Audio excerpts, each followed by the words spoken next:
é cometido, muitas são as características que podem ser analisadas. E aí também entra a genética forense.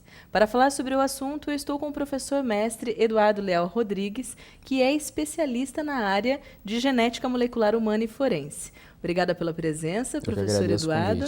Eu gostaria de saber, então, o que é a genética forense? O forense é um termo que denomina o foro judicial. E genética nada mais é que a genética forense nada mais é que a aplicação da genética em prol do sistema judiciário, como forma de auxiliar na elucidação de algum litígio. Por exemplo, um exame de paternidade, ele tem a prova pericial, o exame de paternidade em si, a investigação, como uma forma de auxiliar o magistrado a trabalhar nessa área, decidir em relação ao caso. Muitos dizem que às vezes a prova que determina a decisão do magistrado. No entanto, atualmente há uma vertente filosófica dentro da perícia civil, dentro da esfera civil da nossa legislação, que é a chamada paternidade socioafetiva. É a relação que a criança também tem de acordo com a relação que a criança tem em relação ao suposto pai, relação afetiva, e muitas vezes os juízes podem desconsiderar o exame de paternidade que exclui a paternidade biológica, imputando assim os direitos e as obrigações referentes àquele indivíduo para com a criança. É um auxílio, mas pode ser descartado também, de acordo com a decisão do magistrado. Certo. E num crime, por exemplo, aí não é utilizada a genética forense apenas sozinha.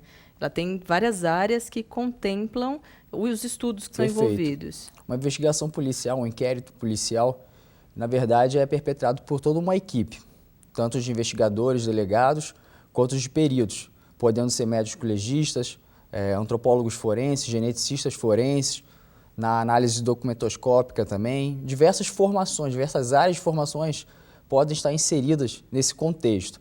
A genética forense ela entra com o intuito, muitas vezes, de conectar um suspeito a uma cena de crime, ou uma vítima a um suspeito, ou uma vítima a uma cena de crime, determinar depende do quesito a ser respondido.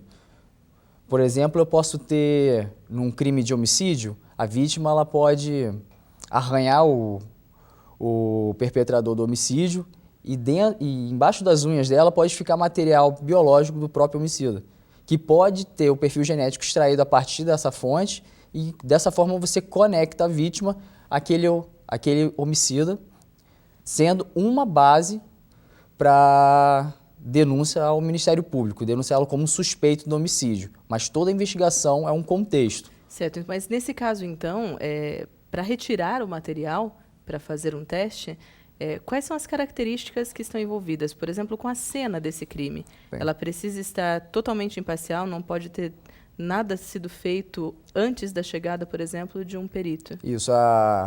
Ao se deparar com alguma cena de crime, os primeiros a chegarem são os policiais militares, que têm a função de manter a integridade do local do crime.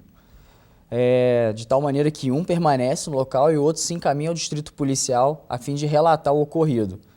Em seguida, a Polícia Civil entra em cena com a ação investigativa. A primeira é ostensiva, manter o local do crime intacto da Polícia Militar, e em seguida, a investigativa agora, a Polícia Civil vai assumir a atribuição do caso.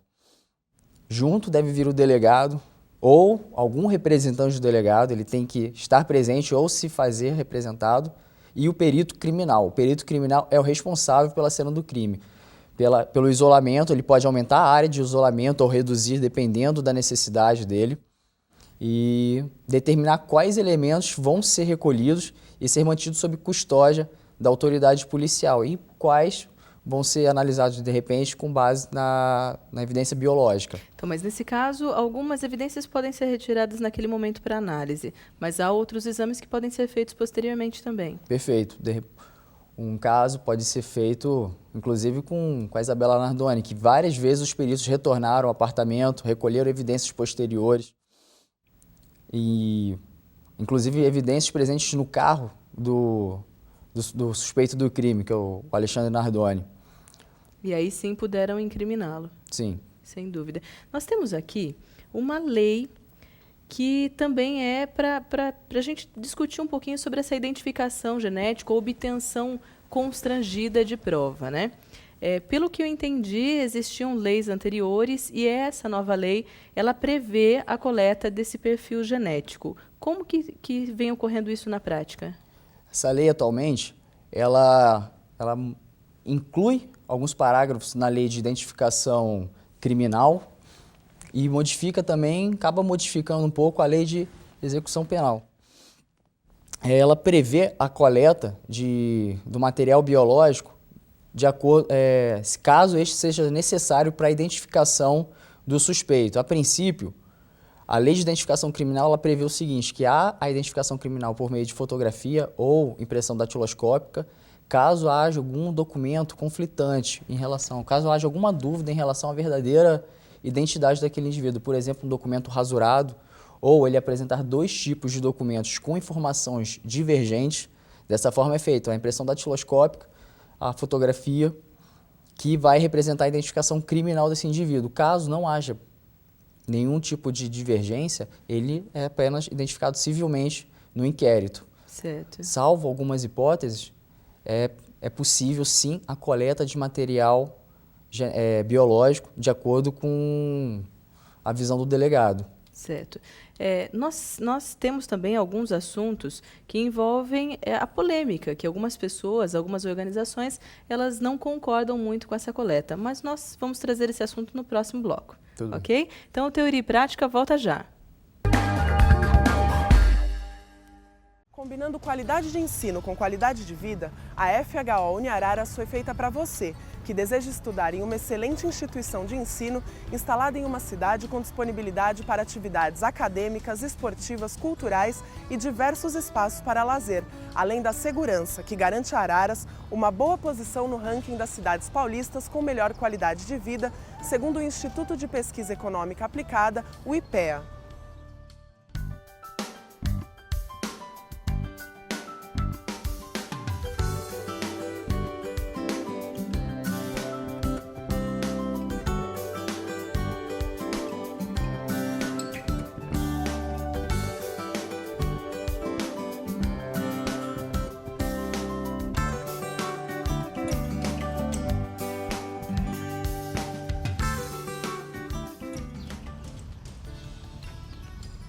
Aqui você tem tudo o que precisa para iniciar uma nova fase e viver a experiência de morar sozinho sem perder a segurança.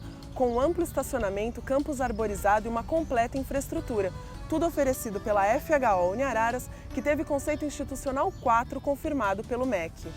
Então, se você procura por qualidade de ensino, sem ter que se preocupar com o estresse do trânsito, medo da violência, arcar com alto custo de vida e respirar ar poluído, você busca um campus como o nosso e uma cidade como Araras, que permite a você ter uma rotina tranquila, contando com apartamentos e repúblicas próximas ao campus, facilitando o seu transporte até a faculdade. Experimente a FHO Uniararas, onde a tranquilidade, a qualidade de ensino e de vida andam juntas.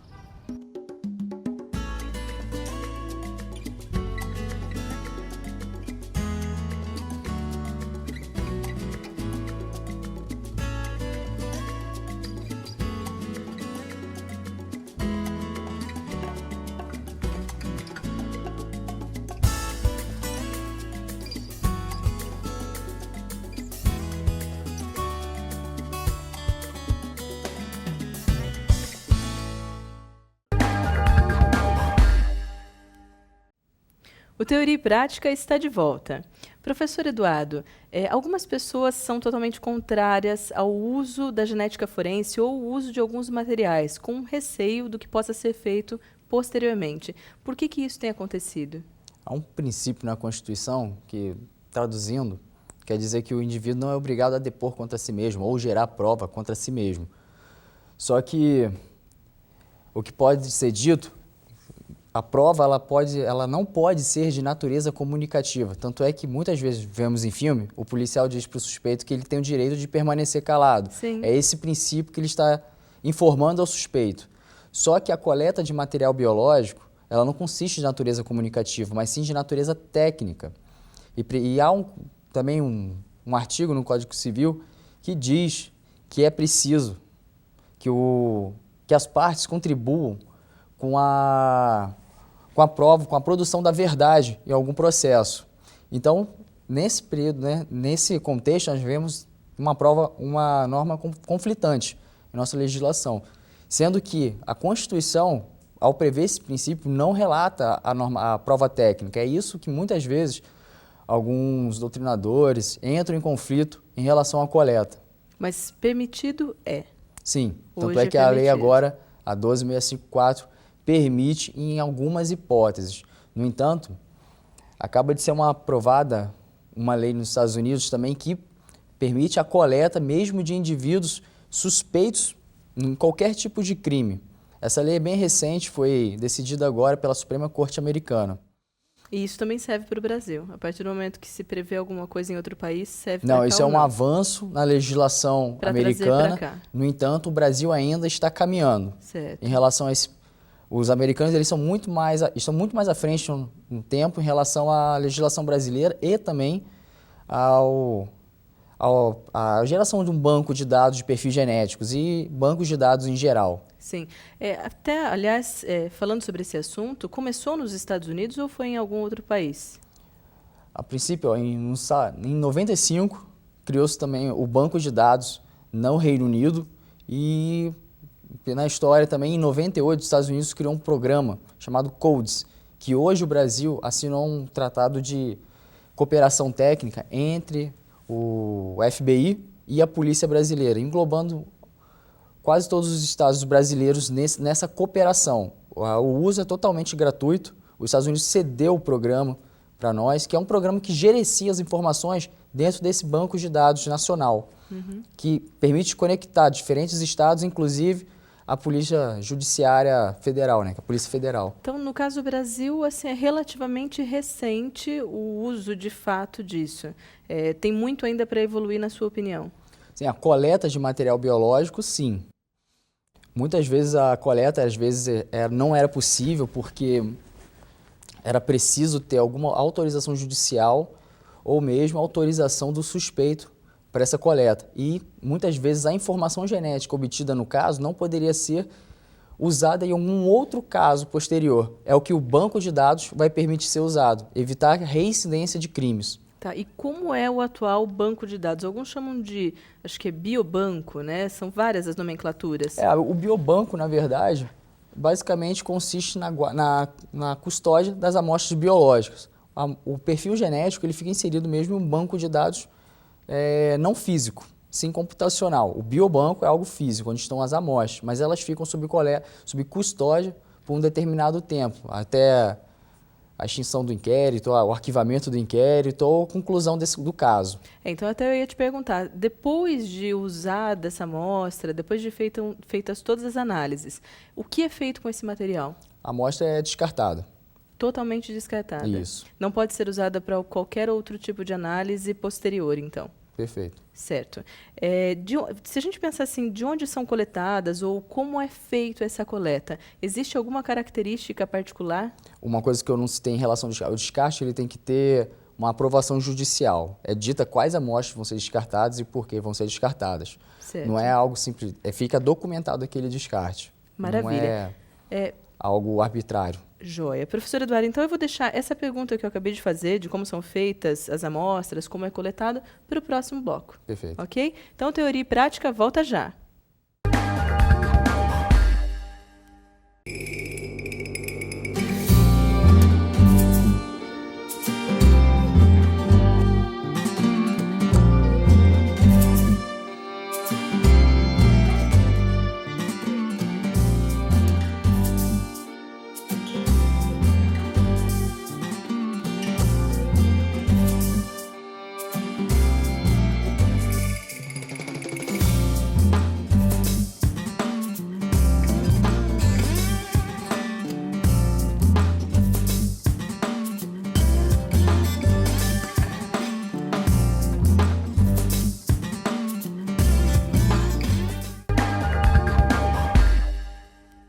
Estamos de volta com Teoria e Prática.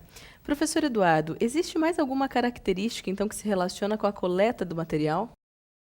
A coleta do material em cena de crime, primeiramente, é feita pelos peritos criminais, eles que têm a atribuição dessa tarefa.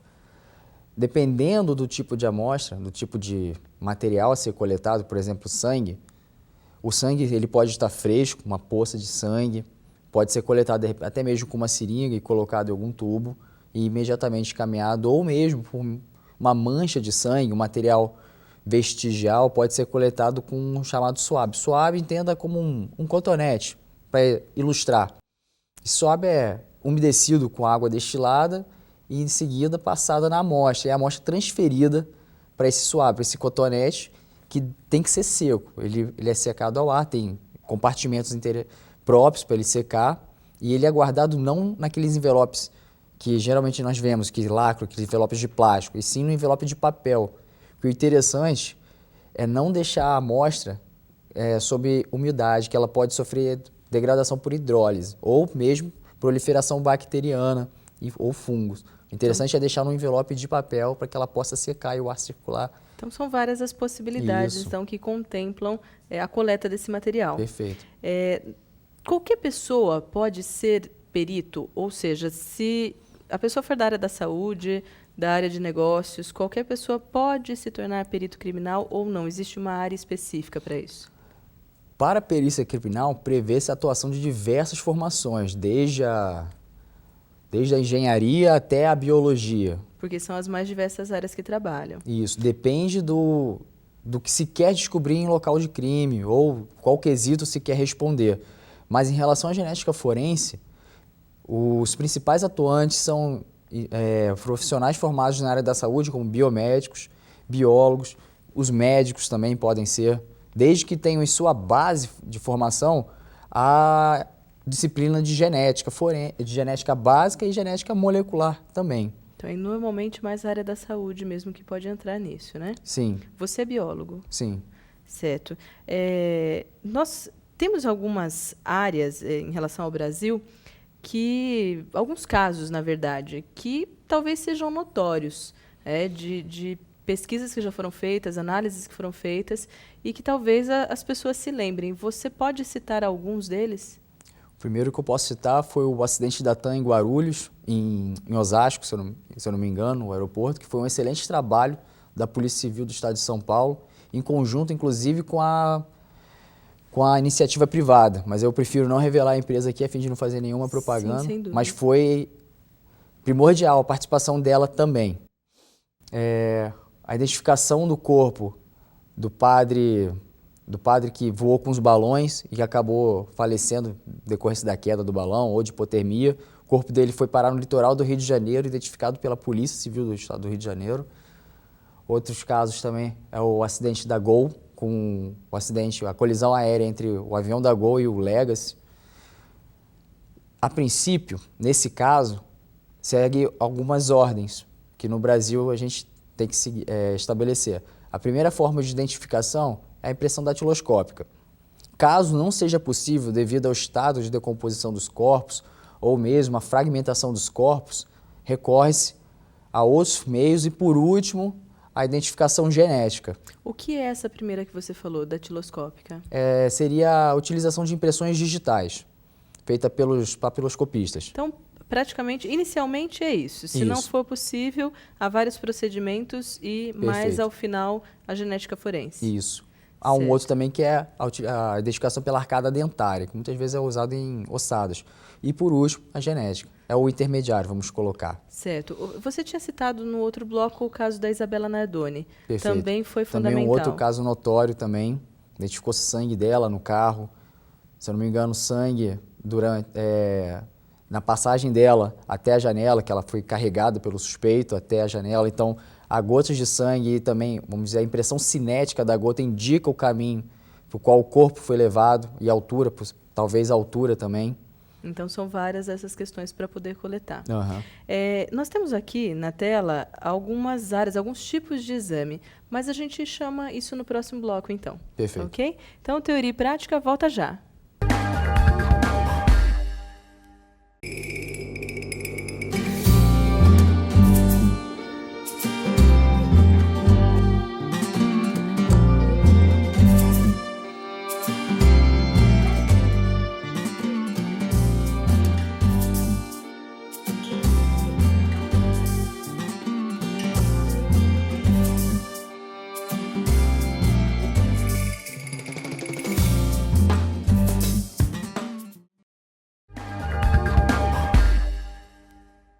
Teoria e Prática está de volta. Professor Eduardo, temos aqui na tela 3 tipos de exames que são feitos em relação à genética forense.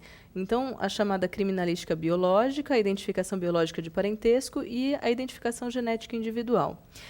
Você, atualmente, trabalha em qual área?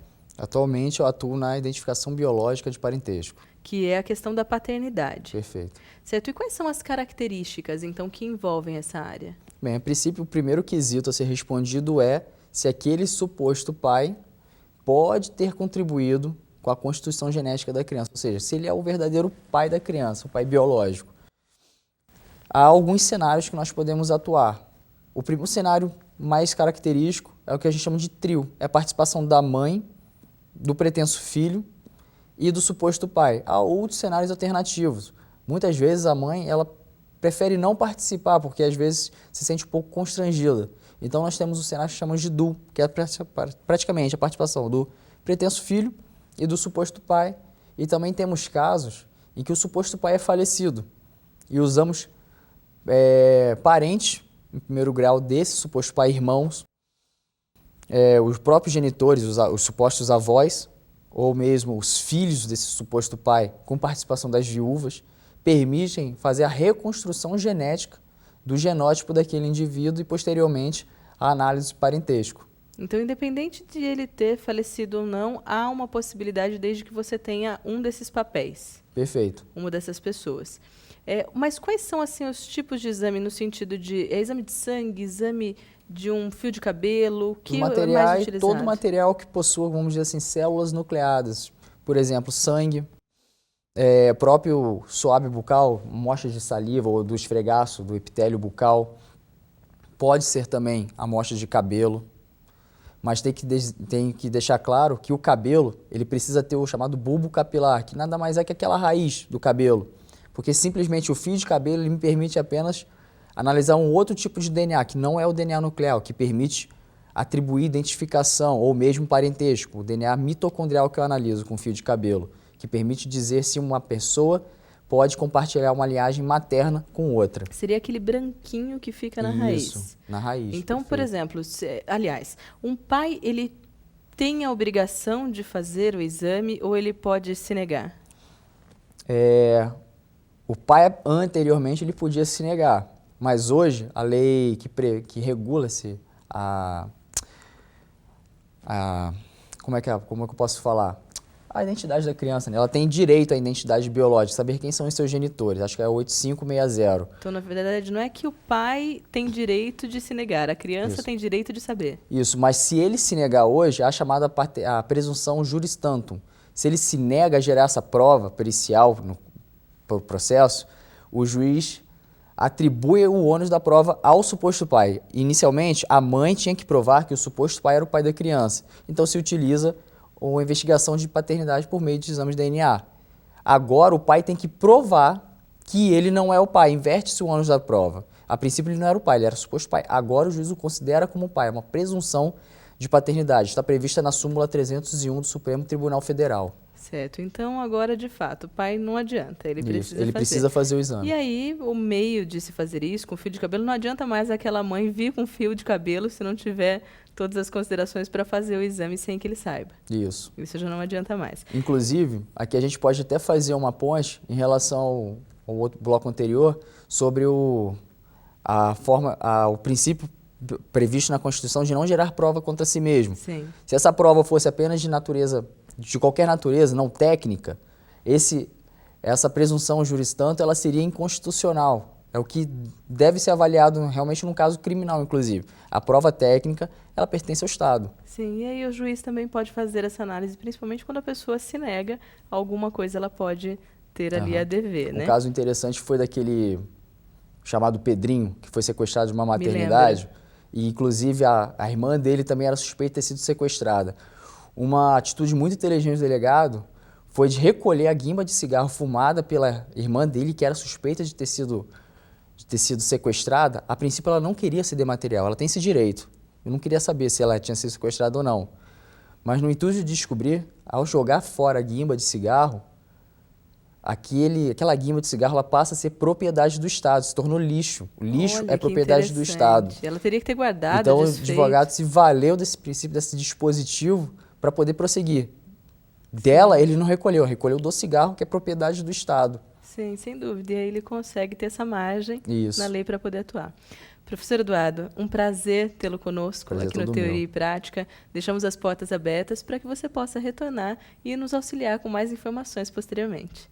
Obrigada. Eu que agradeço. O Teoria e Prática deixa o e-mail para vocês que tiverem dúvidas ou sugestões para o programa. teoriaepratica@uniararas.br. Até logo!